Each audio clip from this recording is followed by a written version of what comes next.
मैं समझता हूं कि वो इस चीज़ में बेहतरी से वो समझती है कि जल्द इलेक्शंस होंगे तो पंजाब में वो कुछ सीटें ले जाएंगे, मैनेज कर लेंगे। और पीपल्स पार्टी या आज ईद से एक दिन पहले याद रखिए कि वो कोई ज़रूरी नहीं कि पीडीएम का तो पहले भी हिस्सा नहीं है, वो हुकूमत से निकलने में और उसका पीएमएल-एन से डिफर करने में शायद कोई देर नहीं लगेगी और यही चीज़ उभर के सामने आएगी। और ये वो वाहिद चीज़ है जिसकी बुनियाद पे ये जो आज की कार्रवाई है इसमें कोई हम समझते हैं कि किसी तरफ बढ़ सकेगी।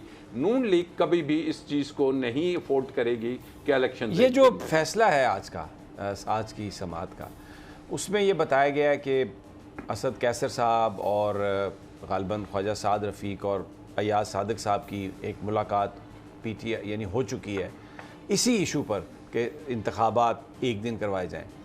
और दूसरा जो सेशन है वो 26 तारीख को उनकी मीटिंग का होगा, जो कि अटॉर्नी जनरल साहब ने बताया अदालत को। इसमें कितनी सच्चाई है मैं नहीं कुछ कह सकता। इमरान खान साहब ने भी जो गुफ्तगू की है फवाद चौधरी से और शाह महमूद कुरैशी से, उन्होंने कहा है कि हुकूमती तजावीज़ को आने दें और फिर हम देखते हैं कि क्या हमने इस पर रिस्पॉन्ड करना है।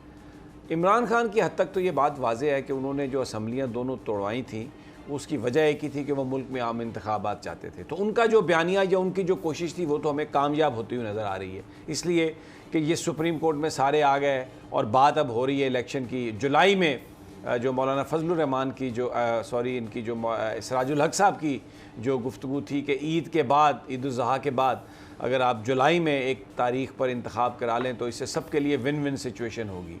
ये सारा मामला उस तरफ जाएगा। अदालत ने जो फ़ैसला अपना बरकरार रखा है, 27 तारीख कट ऑफ डेट है फ़ंड्स की। अगर 27 तारीख को फ़ंड्स नहीं मिलेंगे और एक दिन कंसेंसस नहीं हुआ पूरे मुल्क में जनरल इंतखाबात के लिए, तो 14 मई को इंतखाब होना है।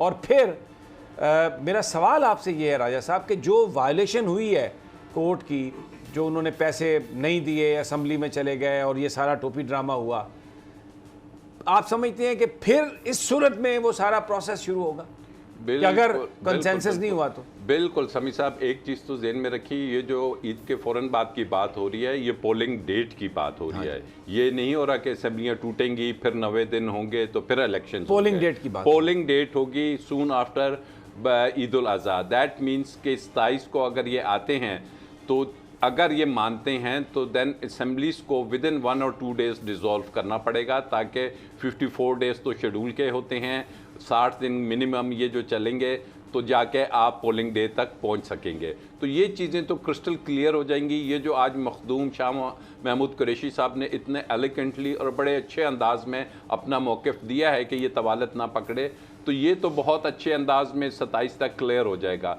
अब रहा जो आपने सवाल उठाया कि जी अगर ये नहीं मानते तो फिर मुझे लग रहा है कि पीपल्स पार्टी शायद अलहदा होगी, फिर हुकूमत के पास हुकूमत बचाने के लिए बहुत मुश्किल हो जाएगा कि वो अपने आप। कल का अगर ऑर्डर देखते हैं उसमें लिखा है कि अगर ये मेजॉरिटी नहीं इंजॉय कर रहे मौजूदा वज़ीर आज़म साहब, और अगर एक पार्टी अलहदा होती है, कॉन्टेम्प्ट और डिसओबीडियंस के बारे में बहुत सख्ती से हर ऑर्डर में लिखा जा रहा है कि जी उसका हमको कहने की भी ज़रूरत नहीं, आईने पाकिस्तान में लिखा हुआ है और माजी की नज़ीरें भी याद करा दी उन्होंने। तो कॉन्टेम्प्ट भी होगी और पॉलिटिकल पार्टीज़ अगर इकट्ठी होती हैं और वो इकट्ठी हो गई तो ठीक है, नहीं तो पीपल्स पार्टी, जिसका आज मैं बिलावल का एक और भी बात सुन रहा था कि जी हम जो उनसे है इलेक्शंस वक्त पे कराने के हामी हैं, तो अगर वो उस तरफ आ जाते हैं, क्योंकि ख्वाजा साद रफ़ीक को अगर आपने गौर से सुना हो आज इलेक्शन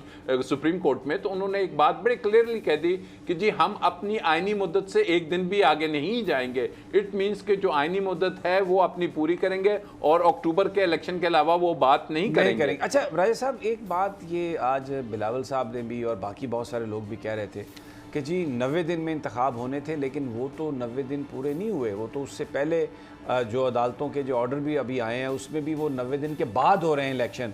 तो इसलिए अब आगे अगर 204 दिन भी डिले हो जाए तो क्या फ़र्क पड़ेगा? मेरा सवाल ये है कि ये 90 दिन की भी जो ताख़ीर हुई ये तो इन्हीं हुक्मरानों की वजह से हुई, शहबाज शरीफ साहब की वजह से हुई, मोहसिन नकवी की वजह से हुई। तो उसकी जो ज़िम्मेदारी है बजाय इसके कि वो फिक्स की जाए और जिन लोगों की वजह से ये मुलतवी हुए उन्हें अदालत के कटहरे में लाया जाए, ये उसको बुनियाद बना के आगे मज़ीद जो उसमें ताख़ीर चाहते हैं। ये जो सोच है, कोर्ट तो इसको इनकरेज नहीं कर रहा।